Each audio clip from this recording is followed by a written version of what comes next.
Hello guys, welcome to this video of BSc and MSc mathematics student. आज के इस video lecture में जो है हम लोग एग्जांपल्स देखेंगे लिमिट सुपीरियर और लिमिट इन्फीरियर का। ओके, तो इससे पहले हम कुछ रिमार्क्स देखते हैं। रिमार्क्स में क्या है, पहला पॉइंट कि the limit superior and the limit inferior both exist uniquely for all the real sequences, यानी कि सभी रियल सीक्वेंस के लिए लिमिट सुपीरियर और लिमिट इन्फीरियर दोनों एग्जिस्ट करते हैं यूनिकली। ठीक है। और सेकंड क्या है, the greatest limit point of a sequence, bounded sequence, is called the limit superior of the F N. मतलब कोई अगर बाउंडेड सीक्वेंस है तो जो सबसे अधिकतम लिमिट पॉइंट होगी वह कहलाती है लिमिट सुपीरियर। थर्ड क्या है,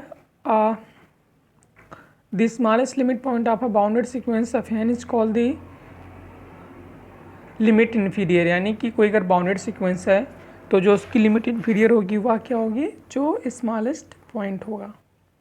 नाउ एग्जांपल की तरफ मूव करते हैं। तो पहला एग्जांपल क्या है, हमको सीक्वेंस दिया गया है एफ एन इक्वल टू -1 की पावर n। तो हम जानते हैं इसकी रेंज क्या आएगी, बाउंडेड सीक्वेंस है किससे, -1 और 1 से। हेंस अभी जो हमने सेकेंड और थर्ड रिमार्क्स देखा इसके अनुसार लिमिट इन्फीरियर क्या हो जाएगी, -1, और लिमिट सुपीरियर क्या हो जाएगी, 1 हो जाएगी। तो जैसे इसमें दिए भी गया है, -1 is the limit inferior and 1 is the limit superior. Second point क्या है, given that sequence F N equal to 1 + -1 की पावर n। ओके, आपको सीक्वेंस एफ एन क्या दिया गया है, 1 + -1 की पावर n। तो इस सीक्वेंस का रेंज क्या आएगा, 0 2 आएगा। ये हम बहुत बार बता चुके हैं। इसको एक्सपेंड करोगे तो आप खुद ही देख लोगे। तो यह सीक्वेंस बाउंडेड किससे हो जाएगी, 0 और 2 से। यह सीक्वेंस बाउंडेड रहेगी। That's why here limit inferior क्या होगा, 0 होगा, और लिमिट सुपीरियर क्या होगा, 2 होगा। ओके, थर्ड क्या है, सीक्वेंस दिया गया है आपको F N equal to 1/n। तो हम जानते हैं इसकी लिमिट क्या आती है, 0 आती है। और तो ऐसी कंडीशन में 0 is the limits inferior as well as limit superior. मतलब 0 इन्फीरियर भी होगी इसकी लिमिट, और लिमिट सुपीरियर भी वही 0 ही होगी। कौन से सीक्वेंस के लिए, F N equal to 1/n के लिए। चौथा क्या है, सीक्वेंस दिया गया एफ एन इक्वल टू 1, मतलब ये कांस्टेंट सीक्वेंस है। तो इसमें भी लिमिट इन्फीरियर सुपीरियर सेम ही रहेंगे। ओके, तो 1 is the limit superior as well as limit inferior, right. अगर लिमिट इन्फीरियर सुपीरियर का आप मीनिंग नहीं समझ पा रहे हैं तो आप वीडियो लिस्ट में जाके वीडियो को देख सकते हैं आप लोग। पांचवा क्या है, 1 is the limit inferior as well as limit superior. 1 जो है लिमिट इन्फीरियर है as well as limit superior भी है। कौन से सीक्वेंस के लिए, F N equal to 1 + 1/n की पावर n के लिए।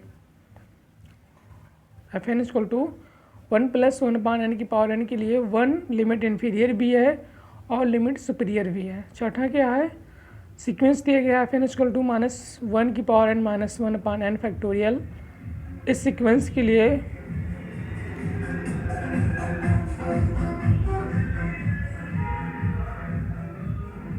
जीरो जो है इस सीक्वेंस में लिमिट इन्फीरियर का भी काम करेगा। काम क्या, दोनों की सेम आएगी, लिमिट इन्फीरियर भी 0 आएगा, लिमिट सुपीरियर भी 0 ही आएगा। तो इसमें कुछ आप इनग्रीडियंट्स देख भी रहे हैं। और sequence F N equal to 1, 2, 1/2, 3, 1/3 dot equal to is a bounded below by 1 but not bounded above, and 0 is the limit point of the sequence f n. Hence limit n tends to infinity F n बराबर 0 infimum inferior and limit n tends to infinity superior is equal to infinity. तो इस sequence का जो क्या कहते हैं, limit inferior आएगा वो 0 आएगा, और लिमिट जो सुपीरियर होगा वह इन्फिनिटी होगा। ओके, आठवां पॉइंट क्या है, दिया गया है sequence F N equal to n² is a bounded below but not bounded above. तो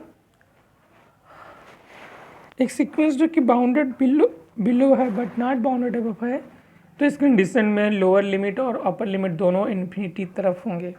इस 8वें सीक्वेंस का रीजन समझ सकते हैं।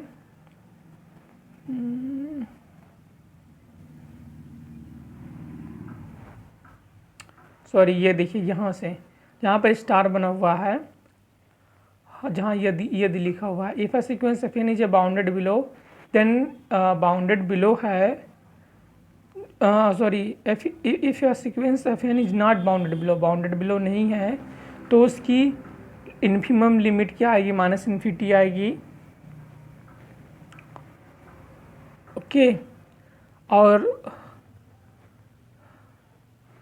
ठीक है, ऐसी कंडीशन में अगर बाउंडेड बिलो नहीं है तो उसकी limit infimum limit minus infinity आती है। सेकंड क्या है, if a sequence F N is not bounded above, यानी कि बाउंडेड अबव नहीं है तो उस लिमिट की उस सीक्वेंस की लिमिट क्या आएगी, इन्फिनिटी आएगी।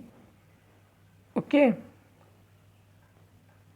और if a sequence F N is a bounded above but not bounded below, यानी कि कोई सीक्वेंस अगर बाउंडेड अबव है बट बाउंडेड बिलो नहीं है, तो बाउंडेड अबव है बट बाउंडेड बिलो नहीं है, तो इसी कंडीशन में जो उसकी लिमिट बनती है वो क्या बनती है, infimum limit inferior equal to limit superior equal to minus infinity.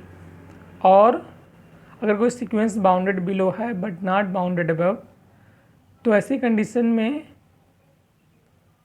पहले की में आएगी माइनस इन्फिनिटी, दूसरे में आती limit inferior equal to limit superior equal to infinity. मतलब अगर बाउंडेड बिलो हो लेकिन बाउंडेड अबव ना हो तो लिमिट इन्फिनिटी आएगी, और अगर बाउंडेड अबव ना हो तो लिमिट माइनस इन्फिनिटी आएगी। तो अब यहाँ देखिए 8वें में ये सीक्वेंस कैसा सीक्वेंस है, ये बाउंडेड अबव नहीं है, ठीक है, बाउंडेड अबव नहीं है बट बाउंडेड बिलो है। तो जब बाउंडेड बिलो है तो यानी कि इस सीक्वेंस का लिमिट इन्फीरियर और सुपीरियर क्या हो जाएगा, इन्फिनिटी हो जाएगा। अगर यहीं पर बाउंडेड बिलो नहीं होता, बाउंडेड अबव होता तो माइनस इन्फिनिटी आता, राइट।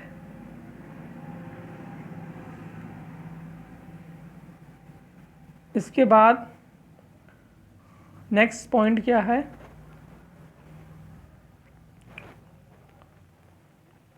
यानी कि here this sequence has no limit point except infinity. 9th number क्या है, this sequence of n equal to -1 -2 -1/2 -3 -1/3 dot dot equal to is a bounded above but not bounded below. So is the limit point, यह sequence यानी bounded above है but bounded below नहीं है, तो आप तो समझिए कि इसका लिमिट पॉइंट माइनस इन्फिनिटी आएगा। कामा 0 is the limit point of the sequence, बस दिया क्या गया है कि 0 जो है इसका लिमिट पॉइंट है। देयरफॉर इन्फिमम लिमिट क्या हो जाएगी, limit inferior and tends to infinity F N equal to minus infinity and limit superior F N equal to 0। Okay, 10th number point क्या है, this sequence F N equal to minus sine square is a bounded above but not bounded below. ये sequence F N जो दिया गया minus sine square is bounded above है but not bounded below. Therefore limit inferior equal to limit superior equal to minus infinity that above but not bounded below. जो अभी हमने बताया उसी के अकॉर्डिंग ये है। तो हेयर दिस सीक्वेंस है जो नो लिमिट पॉइंट। तो ये आपके रहा कुछ एग्जांपल जो है इन्फीरियर और लिमिट सुपीरियर के लिए, जो कि बहुत इंपॉर्टेंट था आपके mid term test, semester exam, IIT exam में बेस देने के लिए। CSIR नेट में भी बेस का काम करेगा ये। तो क्योंकि अगर ये सारी चीज़ें आप समझ रहेंगे तो आप बड़े क्वेश्चन की तरफ मूव कर सकते हैं, लेकिन जब यही सब चीज़ें नहीं जानेंगे तो बड़े क्वेश्चन की तरफ कैसे मूव कर पाएंगे। क्वेश्चन पढ़ेंगे, हाँ समझ लेंगे लिमिट पॉइंट लिखा है, बस लगा थोड़ी पाएंगे। तो उसके लिए आपको पहले छोटा क्वेश्चन ट्राई करना पड़ेगा, फिर बड़े की तरफ मूव करना पड़ेगा। तो ऐसे वीडियो देखने के लिए आप लोग हायर मैथमेटिक्स के चैनल को सब्सक्राइब करें और वीडियो को लाइक भी करें। Thank you.